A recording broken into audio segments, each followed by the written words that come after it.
Hello, I'm Paul Perello, and welcome again to the Philly Factor.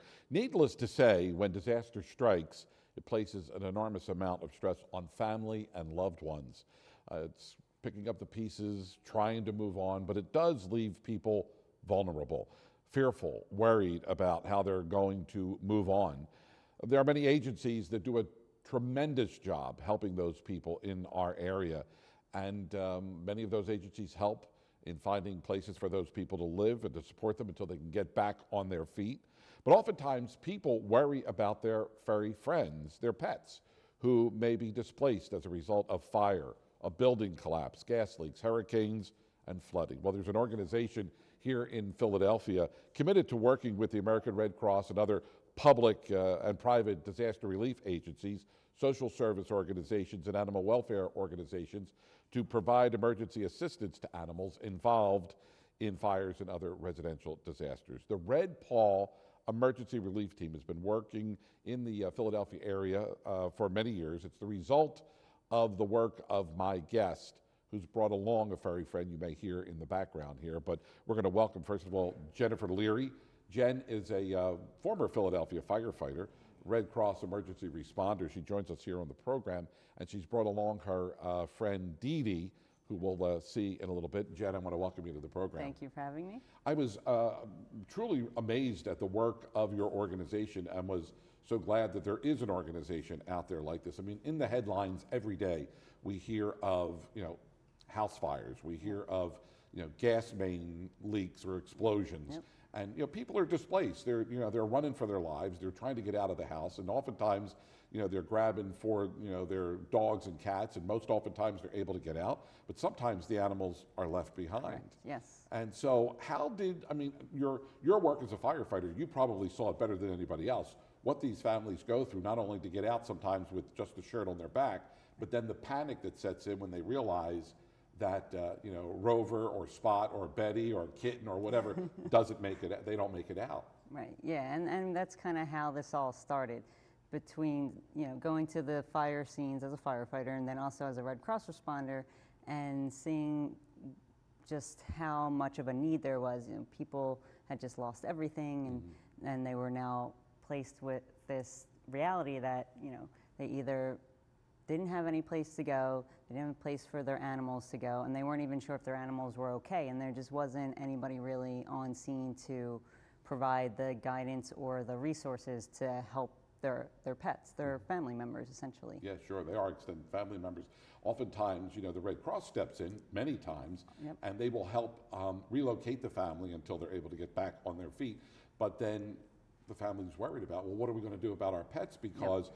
they may be put up at a hotel, but that hotel may not accept animals. Right, yeah, and the American Red Cross here in southeastern Pennsylvania is a tremendous partner of ours. We wouldn't be where we are today without them. And essentially that's what happens. The Red Cross responders respond to the scene, and if they see that there are pets involved, they call us. Our volunteers respond to the scene and provide whatever emergency assistance the family needs for their pets. If they're not sure if the animal made it out, we'll do search and rescue. If the animal did make it out and it needs some sort of veterinary care, we'll take care of that for them. If the Red Cross is putting the family up in a hotel and it is pet friendly, we'll provide the pet fee, food and supplies for the animal. If it's not pet friendly, we'll take it in, provide emergency assistance, and then foster the animal until the family can recover and the ultimate goal of reuniting with their animals. We're going to talk about Dee Dee here in just a moment, who's asleep on the set here. She was I think she heard my voice and got a little nervous here, but now she's resting here on the studio floor. We're going to talk about her in a moment. But oftentimes we think of dogs and cats as Yep. the primary pets that are in a house. But you told me before that it's not just dogs and cats that you respond to. No, I mean, and majority is dogs and cats, but we'll do any animal that's a family-owned pet that's legal. So we've had a ton of turtles, a ton of rabbits and birds and fish and reptiles. We had our first pot-bellied pig not that long ago. So whatever someone has as their family member, as their pet, will provide a service. Now, are you providing that service primarily in the city of Philadelphia, or is it also outside the confines of the city? So our response area is southeastern Pennsylvania. The majority of our calls is in Philadelphia, but we do on occasion help out the Red Cross in southeastern or in South Jersey, and also Lehigh Valley. We got a call today from the Berks County Red Cross, and so, you know, because we're the only one in the country doing this, people are starting to become more aware of what we're doing. We definitely know that there is a need, and we want to help if we can, but you know, we can only do so much. So, you know, we get the call, and if we can assist outside of our response area, we will definitely try. Yeah. I want to talk a little bit about Dee Dee, because I think while you're talking, she wants to get in on the action too. But tell us a little bit about Dee Dee's circumstances and her situation. And Dee Dee is a survivor of a house fire, right? Correct. Yes, she was in a 2-alarm fire in West Philly almost 3 years ago. It was her mom dog, her brother dog, and a cat. And they all got out of the house. I think the firefighters got them all out. And when we arrived on scene, they were already out of the building. We took them all in and provided emergency shelter for them. They stayed with us for a while. They all had issues from smoke inhalation and had to go to the hospital. Dee Dee was the worst. So she was at Quakertown Vet Hospital for weeks because of pneumonia due to the smoke inhalation. Eventually, she went to a foster home where she was taken very well care of, and we worked with their owners for almost 9 months to try to reunite them, but they were just never able to get back on their feet. So they did what they thought was best for the dogs and surrendered them to us. And we got them, the dogs and the cat all got adopted out. So we never, the goal of Red Paw is always to reunite the families. If that can't happen for some reason, then they stay with us in foster homes until we can find new homes for them. We don't ever put them in a shelter or you know, do anything like that. They stay with us and we find an appropriate, safe new home for them to go to. And so it's important that while you are at the forefront of this organization, there are so many volunteers that also work with you, and many of them are the foster homes, because if it wasn't for the foster homes, these dogs, cats, turtles, whatever, wouldn't have a really place to be put into and be able to survive and thrive until they're able to be reunited with their original owners. So we're a volunteer-based organization. 99.9% of our staff are volunteers. Everything we do for our clients is free of charge. So it's really important that, you know, we are volunteer-based. So the money that we raise through donations can go back to our services. Fosters is one of our biggest needs because we're constantly bringing in new animals, and we need some place for them to go so that we can continue to respond and take in more animals. Fire season is coming because it's cold outside, so the amount of calls and the amount of animals that we're going to start bringing in is going to increase throughout the winter, and so having a strong base of fosters is very important. And I'm sure you're also working with some of the other agencies, whether there are pet rescue agencies, social services agencies, to make sure that the process moves as flawlessly as possible, because the goal or part of the mission is to make sure that you reunite that animal with their original owners.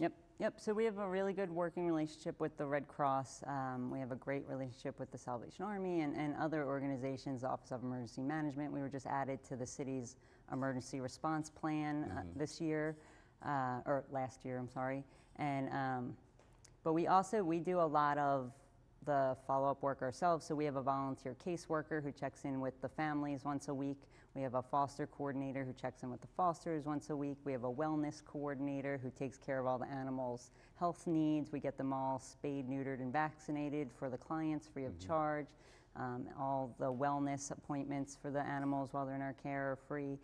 We try to do as much as we can to help the animals and also take that burden off of the family. Yeah.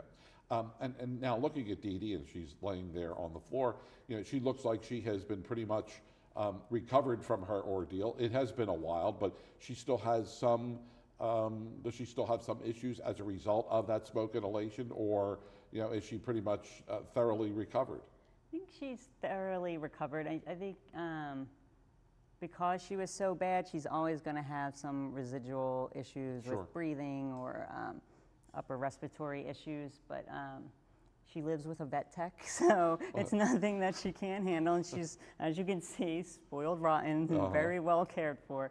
So, nothing that would bother her in any Yeah. way. So when you're called to the scene, oftentimes that scene has been given the green light that the fire's under control, the fire is out. The building may have suffered minor damage, substantial damage. Some cases, there may even be L&I that comes in and says, we're going to demolish this house, but yet there's that worrying fear that there might still be animals there, especially cats who may be afraid to flee the scene. And in a YouTube video that was produced by students here at LaSalle, I happened to see that it's not uncommon to go back the next day and go to the house and say, can we just have a walkthrough, or at least try to coax any animals that are in there, and try to coax them out before, God forbid, that house is brought down. Correct. Yes, and so we try as much as possible to get information from the scene about what types of animals are in the building, how many animals, did they run out, did they not run out, where was the animal last. And a lot of that just comes down to talking to the fire department, talking to the clients, talking to neighbors. A lot of times it is the cats who you're not really sure, are they still in the house, are they not in the house, so we'll go in and do search and rescue. Small dogs as well. A lot of the times we'll be told that the dog is missing, that it ran out, but once we do a thorough search of the building, usually they're inside hiding somewhere. So it really depends. There was a building collapse in West Philly a few months ago, and there was one dog got out and one dog was still in the building. So we did actually go in with L&I to get the dog out of the building. When, in watching the video, I mean, it's kind of dramatic, the search and rescue that goes into this. And I'm amazed at the passion that you and all the other people involved with Red Paw have to save these animals who otherwise, and I dare I say, years ago, there was no organization in place that would have saved these animals, and they probably would have been lost. Yeah, well, I mean, prior to Red Paw, it really was left up to the owner to figure out what to do. If they got out of the building, the owner either had to give it to a friend or a neighbor, if they even would take it, or just kind of let it go on the street, or bring it to animal control. And it just wasn't there was no good solution. Sure. And during our program, we're putting up the website for Red Paw. So this way, if you want to find out more information, or maybe even help and volunteer, you could do that through the website. And one other thing that I have to mention is that, in a show like this, we'll get the word out about the organization. But what can we do? What could the public at large do to help you in your mission? Because, look, people may not be ready to go into a burned out shell and look for a dog, but they might be able to offer up other resources to help you in your cause. So you can follow us on our social media pages, Facebook, Twitter, Instagram. All of our needs are posted on there as they happen, but also you can go to our website and donate. You can fill out a volunteer application. You can fill out a foster application. But really the best thing for us would be if we didn't have to respond. Sure. So if people can just spread the word about fire safety. We have a bunch of preparedness and fire safety information on our website. Make sure your family is ready for fire season. Make sure you have working smoke alarms in your house on all of your floors. Make sure your family, including your pets, knows about a fire escape plan and what to do and where to go once you're out of the house. Stuff like that makes our jobs and the fire department's jobs and the emergency responders' jobs so much easier. They often have these placards that you could put on the front window of your house to let the firefighters know that there are pets and animals inside. And that really goes a long way to making sure that when the firefighters respond, that not only are they battling the blaze, but they could be or should be on the lookout for animals who might be cowering in a corner because they can't get out. Yes, and we sell those on our website. They're Red Paw specific. But the good thing about those is that you can also let your neighbors know. So those inform your neighbors that, hey, I have a dog or I have a cat or I have whatever inside my house. If I'm not here when something happens, please remember to tell the fire department, hey, my neighbor has a dog, and let your neighbor know I keep my dog in my middle room when I'm not home, or I keep my cat in my bedroom when I'm not home, so they can tell the first responders and they know exactly where to look. You mentioned foster families, and I think this is important because there may be people watching right now who might be interested in being a foster family, but they may not understand what exactly is involved in being a foster family. So can we talk a little bit about that? Of course. So on our website, there's a whole page dedicated to fostering and kind of what's involved. But we guarantee our clients 30 days. Now, it's obviously each case is going to be different. Sure. Sometimes the family only needs us to keep the animal for 24 hours. Sometimes we can keep the animals we've had animals for up to 9 months. It really is case by case, but we guarantee 30 days. So we ask our fosters to give us at least 30 days. And then, like I said, we have a foster coordinator who checks in with them regularly, so they're getting updates from the clients as we're getting them. And on average, we keep people's pets for around 60 to 90 days. That seems to be the average time it takes for our clients to recover and take their pets back. Now, if a foster can only do 30 days, that's wonderful. Like, we'll take that and then we'll transfer the animal someplace else. Especially, again, with winter coming, if you have a spare room in your house and you can help, we'll use the help. You just go to our website, fill out a foster application. As long as you're cleared and approved, you can start fostering. And, in those extreme cases where the dog, the cat, the animal, the pet needs emergency or medical care or attention, what is the relationship between Red Paw and some of the medical facilities or the veterinarian hospitals in our area? So we use Penn Vet for all of our emergency needs in and around Philadelphia. They have been nothing short of amazing with what we're doing. We have one of our adoption coordinators is on staff there. They've been very supportive. We also have a couple other vet hospitals that we use in the counties, MetVet and CARES, and so they all work with us regularly. They know what we're doing and why our animals are there, and so they get the best possible care that they can give. When we look at Dee Dee here, it looks like, as I said before, she has pretty much, not knowing her before, but she has every appearance and outward sign that she is the perfect pet, the perfect animal, given the the trauma that she went through. I mean, it's truly remarkable that the intervention of your organization in rescuing these animals and then getting them the medical care and attention that they need, and then to, in some cases, reunite them with their families, or at least get them into foster care. It's amazing. So many times we hear about the bad stories out there with animals for whatever reason, but to look at her, she's warm and fuzzy and friendly, and she's enjoying her time laying on the floor. Yes, she's a pit bull mix, real scary dog. She's amazing. And I really think that she understands that we rescued her and that we saved her and how much we did for her and her family. And she gives back as much as she can. She goes to all of our events. She is our ambassador dog, and she's great with kids. She's great with people. She just loves to be out and about and sharing our message with the community. I mean, look at that face. There isn't a better dog to do it. And this is her fourth university visit. And kiddingly, I said she should have her doctorate at this point, She's got more than I do.